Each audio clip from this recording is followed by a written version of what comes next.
नमस्कार दर्शकों।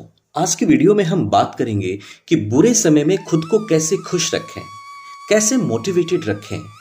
आप वीडियो पूरा लास्ट तक देखिएगा। कुछ बहुत इंपॉर्टेंट पॉइंट्स बताऊंगा इसमें, जिसको अगर आप समझे तो बुरे वक्त में आपको खुश रहने में, मोटिवेटेड रहने में ये वीडियो आपकी मदद करेगी। देखिए, सबसे पहले ये समझें कि दुनिया में आप पहले व्यक्ति नहीं हैं जिसने अपने जीवन में बुरा वक्त देखा है। हजारों लाखों लोग इस दुनिया में ऐसे हैं जिन्होंने अपने जीवन में बुरा से बुरा वक्त देखा और फिर वो बहुत सक्सेसफुल हुए। क्यों? क्योंकि उन्होंने बुरे वक्त में अपना हौसला नहीं खोया। वो जानते थे कि वक्त बदलता रहता है, ये संसार परिवर्तनशील है, तो फिर मेरा बुरा वक्त कैसे स्थिर रह सकता है? आज न कल ये बुरा वक्त भी जाएगा। दूसरा, वो ये भी जानते थे कि जीवन में चाहे जितनी भी मुश्किलें हों, जितनी भी समस्याएं हों, वो मनुष्य के हौसले से बड़ी नहीं होती हैं। इसलिए आज न कल उन समस्याओं का हल तो निकलना ही है। तो उदास क्यों रहना, निराश क्यों रहना? निराशा और उदासी से कुछ हासिल हो सकता है? इन दो बातों को वो समझते थे, इसलिए वो बुरे वक्त से बाहर आ पाए और अच्छे वक्त में प्रवेश कर पाए। तो सबसे पहले निराशा और उदासी छोड़ देना है आपको, और ये समझना है कि वक्त बदलता रहता है तो बुरा समय भी स्थिर नहीं रह सकता। दूसरा, हर समस्याओं का आज न कल हल निकलता है, इसलिए हमें हौसला बनाकर अपनी समस्याओं का सॉल्यूशन निकालने का प्रयास करना चाहिए। दूसरी चीज, बुरे वक्त में हम दो प्रकार की चीजों को खोते हैं। एक वो जिसे हम अपने प्रयासों से पुनः प्राप्त कर सकते हैं, और दूसरा, हम वो चीज खो सकते हैं जो शायद हमें जीवन में दोबारा ना मिले। अगर आपने ऐसी चीजें खोई है बुरे वक्त में जो आप दोबारा प्राप्त कर सकते हैं, तो डेफिनेटली आप उसको अपने प्रयासों से प्राप्त करने की कोशिश कीजिए। और अगर आपने ऐसी चीज खो दी है जो आप प्रयास करके भी प्राप्त नहीं कर सकते, तो फिर उसके लिए निराश क्यों रहना, उसके लिए उदास क्यों रहना? कोई फायदा नहीं है।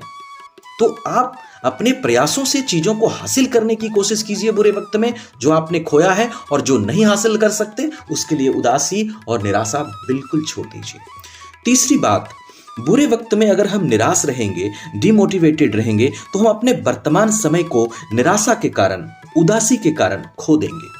जबकि हम अगर अपने वर्तमान के समय को खुश रहते हुए इस्तेमाल करें, मोटिवेटेड रहते हुए वर्तमान समय का अगर हम सही इस्तेमाल करें, उसमें अपने प्रयास को जारी रखें, जो भी कर्म हमें उचित करना चाहिए हम उसको करें, तो संभव है कि उससे अपना भविष्य हम सुधार लेंगे। लेकिन अगर हम निराश रहेंगे, डिमोटिवेटेड रहेंगे, तो हम अपने वर्तमान समय को भी बर्बाद करते चले जाएंगे, जिससे भविष्य भी बेहतर होने की संभावना कमती चली जाएगी। तो बुरे समय में खुश रहो, मोटिवेटेड रहो, उदास मत रहो, निराश मत रहो, और कोशिश करो कि चीजों को हम सही कर पाए, वर्तमान समय का हम सही सदुपयोग कर पाए, जिससे आपका भविष्य बेहतर हो सके।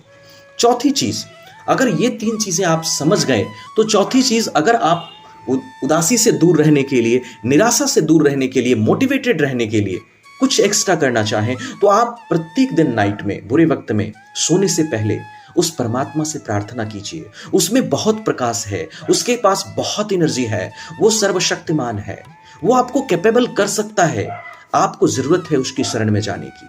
आप यूनिवर्स से सोने से पहले प्रार्थना कीजिए कि ईश्वर से सोने से पहले प्रार्थना कीजिए कि जाने अनजाने में जो भी बुरे कर्म मुझसे हुए हैं, अगर हुए हैं और उसके कारण हमें बुरा वक्त देखना पड़ रहा है, तो आप मुझे उन कर्मों के लिए क्षमा कर दीजिए और मुझे शक्ति प्रदान कीजिए कि मैं मोटिवेटेड रहूं, मैं उदासी से, निराशा से दूर रहूं, अपने लिए जो भी आवश्यक कर्म है वर्तमान में करने के लिए मैं उसे कर सकूं, मैं वर्तमान के समय का सदुपयोग कर सकूं। ऐसी प्रार्थना सोने से पहले ईश्वर से कीजिए, यूनिवर्स से कीजिए, और सुबह उठने के बाद भी यूनिवर्स से और ईश्वर से प्रार्थना कीजिए कि हे ईश्वर, मुझे शक्ति प्रदान करो कि मैं अपने दिन भर के समय का सही सदुपयोग कर सकूं। तो आशा करता हूं आप इन चीजों को समझे होंगे, और भी मोटिवेशन के लिए वीडियोस आती रहेंगी। लाइक शेयर करके चैनल को सब्सक्राइब जरूर कर लें।